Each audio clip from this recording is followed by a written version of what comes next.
Terima kasih. Bisa dengar semua ya? Ya. Oke, jadi di depan atau di dalam komputer Bapak Ibu semua itu sudah ada satu pengantar mengenai proyek pengembangan FK, ya, kemudian manajemen proyek dan tentunya personalianya.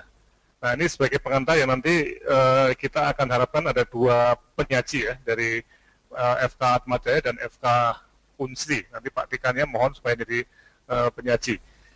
Ya, slide berikutnya. Ya.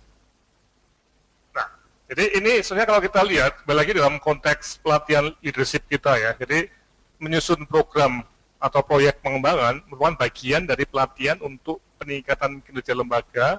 Nah ini, melalui penguatan ciri kepemimpinan dengan yang baik. Ini.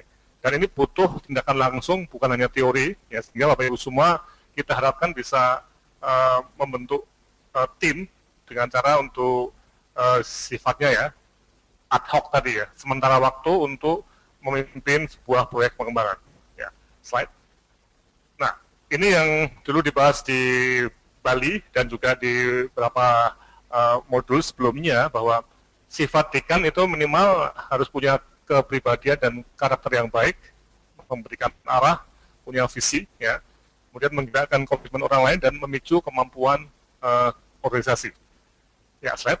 Nah, untuk itulah ketika proyek pengembangan itu disusun, seorang dekan itu mempraktekkan apa yang disebut sebagai sifat untuk memicu kemampuan organisasi.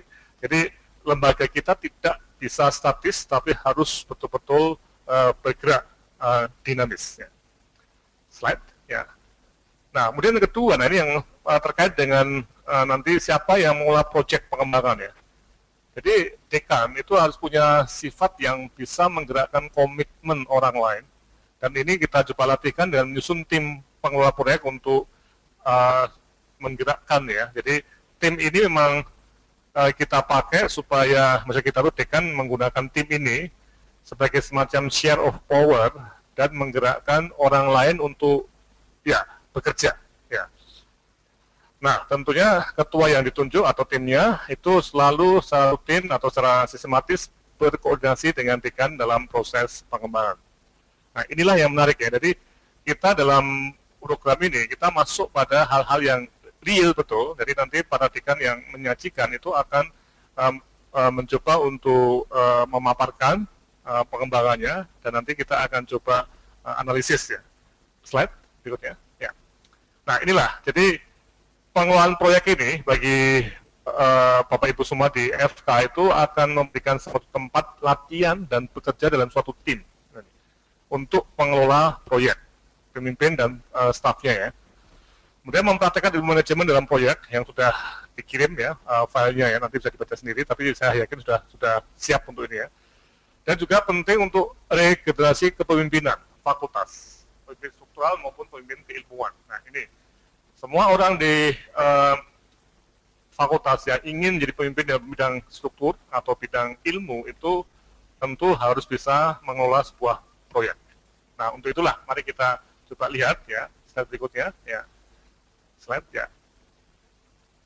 Nah, kita akan mencoba untuk melihat definisi proyek yang nanti ada dua panelis ya. Yang pertama dari Pak Sugianto ya dari FK Atmajaya dan yang kedua Prof Budi dari FK Unsri ya. Nah, kita coba dengarkan. Nah, nanti saya juga akan komentar-komentar mengenai beberapa hal yang akan sesuai dengan apa yang disebut sebagai definisi proyek dan manajemen proyek. Untuk itu kami persilakan dulu Pak Sugianto dulu ya, Pak Sugianto Dekan FK Atmajaya sebagai panelis atau presentasi yang pertama. Silakan Pak.